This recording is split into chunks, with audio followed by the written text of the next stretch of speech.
حنظلہ رضی اللہ تعالیٰ عنہ کہتے ہیں کہ میں رسول اللہ صلی اللہ علیہ وسلم کی خدمت میں حاضر رہتا۔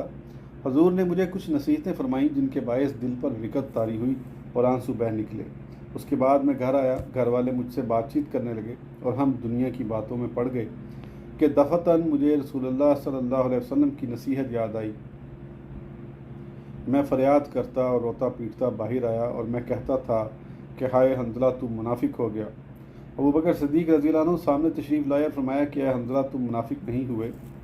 ہم اسی حالت میں رسول اللہ صلی اللہ علیہ وسلم کی خدمت میں حاضر ہوئے۔ رسول اللہ صلی اللہ علیہ وسلم نے فرمایا کہ اے حنظلہ اگر تم ہمیشہ اسی حال پر رہو جیسا میرے روبرو تو فرشتے تم سے مصافحہ کریں، لیکن اے حنظلہ کبھی ایسا ہوتا ہے کبھی ویسا۔ امام احمد غزالی قدس سرہ فرماتے ہیں کہ خوف ایمان کا قلعہ ہے اور امید ارادت مندوں کی سواری، لہٰذا